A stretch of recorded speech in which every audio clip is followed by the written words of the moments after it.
at that time that the primary register to be used is the digital register.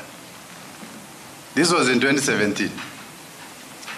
And that in the event of technology failure, meaning the KIMS kit did not work, you turn up at the poll. First of all, for us to allow you to vote, you turn up at the polling station with your identification document that you used to be registered as a voter.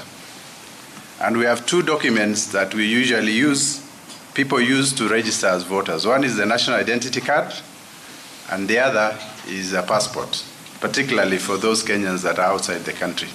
So these are the two documents of identification that are used for purposes of registering citizens as voters. So on the polling day, you turn up with either of them, depending on what you use to register. And the first thing that is done is to check the identity of the person against the identity of the person registered and is in our database. How do we do this? When we register you as a voter, we take 10 fingerprints. 5 left, 5 right, 10. And out of that, we only need 1 fingerprint to identify you. But we take 10 to spread the risks. Hapa umeburuzwa, imekulika kidogo, wewe ni mtu wa kulima, jembe imekula kwingine. So we take 10 to spread the risk of not being identified. And so that is why we take 10 fingerprints. In addition to that, during registration, we capture your facial image. We take your photograph. And of course, in addition to that, we also take other details, including, your ID number, if you have any contacts, phone numbers, and all that, all those biographic details. So when you turn up at the polling station, the first thing you will be asked is to identify yourself. You produce the document you used to get registered. And once they are certain you are the one, then they will ask you put your finger on the KIMS kit. If you are in that register, then your details will pop up. Then all that the clerk does is to check the picture on the screen. Is it the person standing there? And if you are, then you will be allowed to go on and you will be issued with a ballot paper, you will go and vote. So in the event that 1 finger doesn't work, the other 9 fingers are spares. They are there. Sindio? And mark you, the digital register, the manual register that people are complaining about is printed out of the digital register. So it's not coming from the moon. It is this digital register which we used to collect your details that we print and bind in form of a book. So there is no way you will be in the book, the manual register, and you will not be in the digital register. Politicians like playing with psyches of Kenyans, but that is the truth. So when you turn up, and for some reason we can't find you, we have tested all your 10 fingers and none of them is identifying you or is popping you, your details are not popping up. What is the second option that was as per the court orders of 2017? It says, if that is the case, probably there is a failure of the kit, is not working.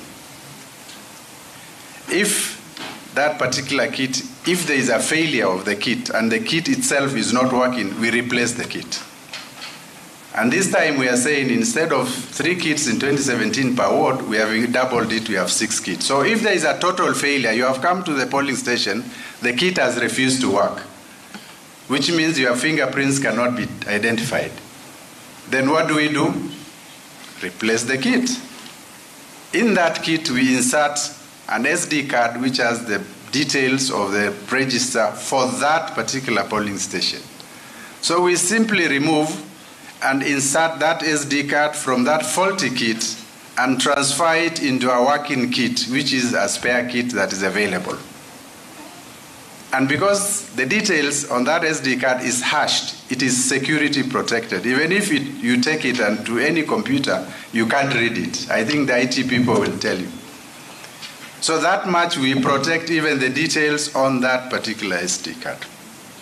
So once we replace the faulty kit and insert the appropriate SD card, the kit will function normally, if that kit is functional. If for some reason it can't function, we have a third kit that can be brought to check. So assuming all this is not working, that is the time when we can revert to a manual register. Okay? So preceding the faultiness of the kits, there was a step that I had skipped. If your 10 fingers are not able to identify you, then we have an option of, and assuming the kit is working normally. But for some reason, you as a voter who turned up, your fingerprints are not readable, then the other option we have is to take the ID number, your ID number, and insert in the kit. And once we insert your ID number in the kit, and if you are a registered voter, your details will pop up. Okay? So we have two ways of identifying you. First, your fingers, and that is assuming that kit is functioning. First, fingers. Secondly, use the ID card number to search the kit for that person. And if that person is in that register, then the details will pop up. And all that the clerk will do is to check the register against, the person standing there against the image on the digital register. So there is no way that this particular technology can fail.